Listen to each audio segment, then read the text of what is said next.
Cheetor was one of 3 characters in the Beast Wars cartoon to be upgraded twice, though where his Transmetals 2 toy is concerned, the term upgrade is debatable.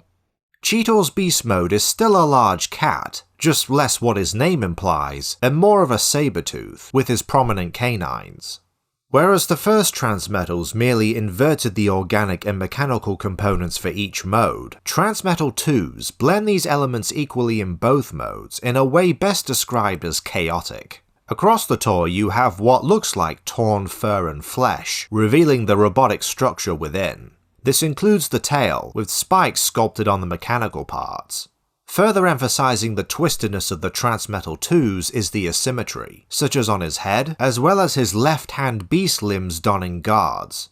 These aggressive aesthetics, combined with design elements like the elbow blades and back-mounted rocket/missile launcher, reflects Cheetor's evolution from the friendly kid appeal character into a slightly edgier persona. Well, I suspect that's what they were going for, but I think what hurts it for me is the fixed hunchback. I don't know if it was intentional, or if it's a permanent prowling posture the showrunners mistook for a hunchback, but it looks ugly, and not in a way that complements this evolution. The colour scheme consists of orangish yellow, metallic grey, purple chrome, with some minor red paint. Sadly, the chrome used on the Transmetals, achieved with vacuum metallizing, has not aged well, with it flaking off over time. Will I replace this copy? Maybe. Beyond that, the deco's fine, though it's not the best this mold has received. Cheetor's articulation surpasses his original toy at least, but you still have problems. He has ball-jointed elbows, shoulders and hips, however outward movement on the latter two are restricted.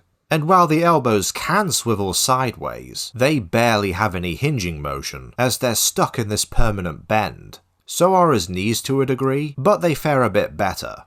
You also have the joints that create the digitigrade stance. His right wrist is on a swivel, whereas the left tilts vertically. Finally, his head can look up and down slightly, the waist rotates, and his tail swivels in the hole it's plugged into. If you want to count it, the launcher hinges up and down.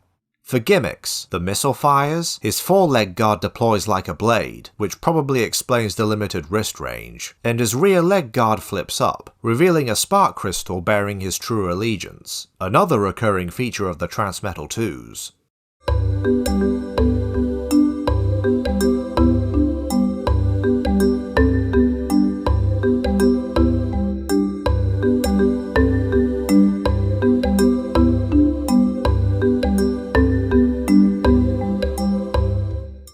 While the torso adds some complexity, this is what fans mean when they say the typical Cheetor transformation. Stand the toy up, forelegs become arms, even if they've switched sides in this case, and change the head.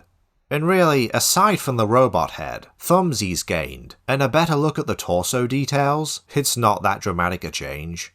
The robot sports a similar hunchback and permanently bent limbs, which for sleazy villainous characters might work, but not Cheetor, cyberpuberty or no.